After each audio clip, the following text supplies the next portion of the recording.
여야가 이미 제출된 정부 예산안을 놓고 한참 심사를 벌이던 지난달 초 달 탐사 예산 410억 원이 추가로 요구됐습니다.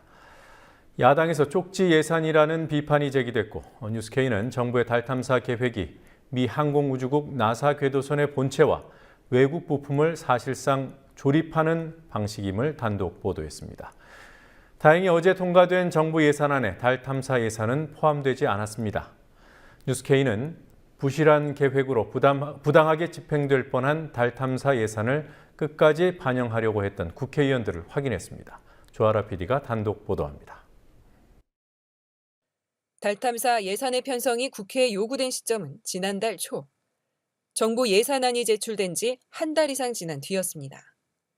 당시 새정치민주연합 서영교 의원은 올해부터 쪽지 예산을 받지 않겠다고 여야가 선언했음에도 정부가 국회의원들을 통해 달 탐사 쪽지 예산을 들이밀었다고 주장했습니다. 서 의원은 정부의 달 탐사 계획이 2017년 대선에 맞춰 궤도 탐사선을 발사하는 급조된 대선 이벤트라고 지적하기도 했습니다. 2017년 말에 대선이 있습니다. 그럼 2017년 중간에 달을 향해서 궤도선을 쏘는 이벤트 쇼가 벌어지게 되는 거죠. 국민들이 달을 바라보는 그 순간 대선 판도를 바꾸려고 하는 음모나 의혹이 들어있는 건 아닌가, 이렇게 국민들이. 뉴스K가 예비 타당성 조사 보고서를 입수해 확인한 결과 실제로 정부의 달 탐사 계획은 1단계 발사 일정을 2017년에 맞추기 위해 미 항공우주국 나사의 궤도선 본체를 그대로 들여오고 그 조건으로 외국 부품을 60% 이상 구매하는 방식이었습니다. 결국 정부가 강조한 자력 발사는 허풍이었습니다. 그럼에도 달 탐사 초기 예산 410억 원은 해당 상임위인 미래창조과학방송통신이 미방위를 통과해 예산 결산 특위로 넘겨졌습니다. 뉴스K는 우선 미방위 의결 과정에서 과연 누가 달 탐사 예산 편성을 요구했는지 확인했습니다. 새누리당 미방위 소속 의원 중에는 서상기, 민병주, 배덕강 의원 등 5명이 달 탐사 예산을 요구했고 야당 의원도 1명이 여기에 동조했습니다. 다만 야당 의원은 예결위 심사 과정에서 입장을 바꿔 예산 반영에 반대했습니다. 예결위에서 달 탐사 예산을 요구한 의원은 달 탐사 주무부처인 미래창조과학부가 작성한 예결위 전체 회의 서면 답변서를 입수해 확인할 수 있었습니다. 11월 7일 예결위 4차 회의를 위한 새누리당 홍문표 의원의 서면 질의 내용입니다.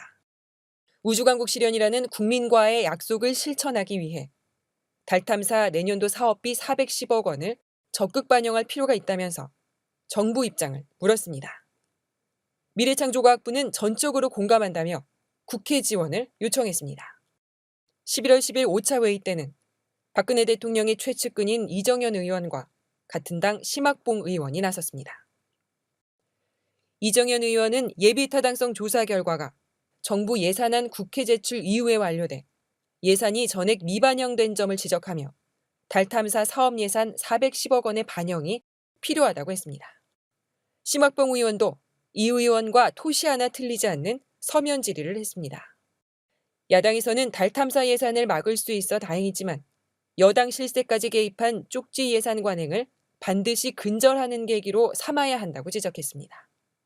급하게 정부가 의원들 통해서 청부 입법처럼 청부 쪽지로 넣어놨는데요. 청부 쪽지 예산 안 된다. 그리고 정말 준비 잘해서 우주에 제대로 된 우주선 쏘아 올릴 수 있는 준비하고 그것이 기술로 남을 때 우리는 그 예산을 도와줄 수 있다. 국민TV 뉴스 조아라입니다.